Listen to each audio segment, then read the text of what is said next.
Hi friends, how to decrease fear అంటే భయం, phobia కొద్దిమందికి ఉంటుంది. అది పోవాలంటే మనం ఏం చేయాలి? ఇలా చేసి చూడండి. ఎందుకంటే చిన్నప్పటి నుంచి కూడా పిల్లలకు చిన్న చిన్న విషయాలకు భయపడుతూ ఉంటారు. బల్లికి, జల్ల పురుగుకి, ఇంట్లో ఇంకా పాముని చూస్తే, ఇంకా కోతులు, ఇలాంటి వాటికి చాలా భయపడుతూ ఉంటారు. అలాంటి పిల్లలకు కానీ పెద్దవాళ్ళు కానీ మిడిల్ ఏజ్ వాళ్ళు ఇంకా కొద్దిమంది ఓల్డ్ ఏజ్కి వచ్చినాక కూడా చిన్నప్పటి నుంచి ఉన్న కాకరోజు భయం వాళ్ళలో అట్లానే ఉంటుంది. వాళ్ళ అనుభవం ఇవన్నీ కూడా ఎటుపోతాయో తెలియదు ఫ్రెండ్స్. కాబట్టి ఏం చేయాలంటే భయం పోవాలంటే ఇలా చేసి చూడాలి.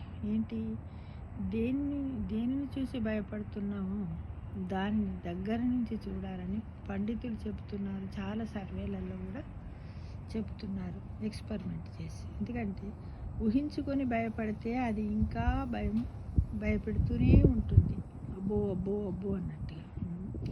అలానే రోగాన్ని దగ్గర నుంచి చూస్తే రోగాన్ని తట్టుకుంటాం.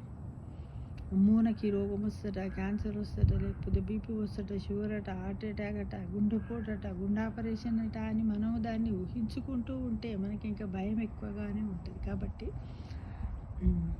అలానే రోగాన్ని దగ్గర నుంచి చూస్తే రోగాన్ని తట్టుకునే శక్తి మనకు వస్తుంది, ఆ భయం కూడా పోతుంది ఫ్రెండ్స్.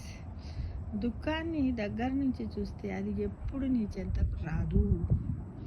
ఏ సమస్యకు భయపడుతున్నామో దాన్ని దగ్గర నుంచి చూస్తే దానికి మూలమేంటో తెలుస్తుంది. సమస్యకు పరిష్కారం కూడా దొరుకుతుంది, అంటే ప్రాబ్లంకి సొల్యూషన్ కూడా మనకు దొరుకుతుంది ఫ్రెండ్స్. కాబట్టి భయం పోవాలంటే మనం ఏదైనా సరే ఆలోచించుకోవాలి, పరిశీలించుకోవాలి. ఏంటంటే అది భయం, అది ఏంటిది అసలు భయం? మనం ఎందుకు భయపడాలి అసలు దాన్ని చూసి?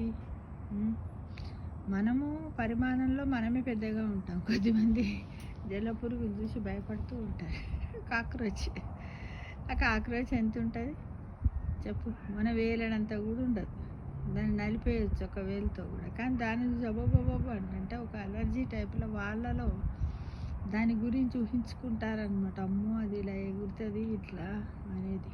కాబట్టి ప్రతి ఒక్కరు కూడా మన భయం పోవాలంటే ప్రతిదాన్ని దగ్గర నుంచి చూసినట్టయితేనే మనం భయం పోతుంది. భయం అనే ఫోబియా నుండి మనము తట్టుకోగలుగుతాము. దానికి మనకు సొల్యూషన్ అనేది దొరుకుతుంది, ప్రాబ్లం సాల్వ్ అవుతుంది ఫ్రెండ్స్. మరి అలానే చేద్దామా? తప్పకుండా. నేచర్ చూడండి ఎలా ఉందో కదా, చాలా బాగుంది కదా. అలా అనుకుంటే రైతులు కూడా ఇవి చేసేవాళ్ళు కాదు పాపం కదా. రైతులు ఎన్నో రకాల పంటలు పండిస్తూ ఉంటారు. ఆ పంటల్లో కష్ట నష్టాలన్నింటిని కూడా ఎదుర్కొంటూ దేశంలో ఉన్నటువంటి అందరికీ అన్నం పెట్టడానికి రైతు ఒక రాష్ట్ర పురోభివృద్ధికి వెన్నెముకగా ఉంటాడు.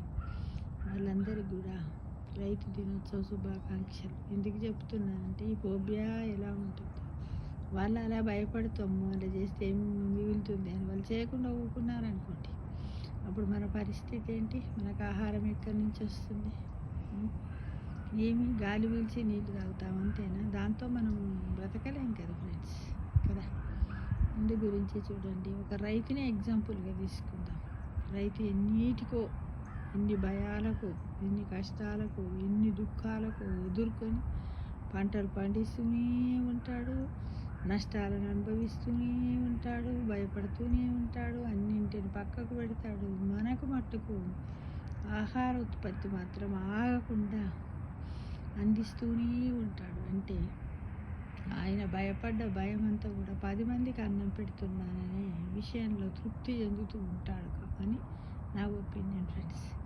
కాబట్టి రైతు దినోత్సవం రైతులందరికీ కూడా రైతు దినోత్సవ శుభాకాంక్షలు తెలియజేస్తున్నాను ఫ్రెండ్స్. మనం కూడా ఒక రైతులాగానే బ్రతుకుదామా మరి? తప్పకుండా.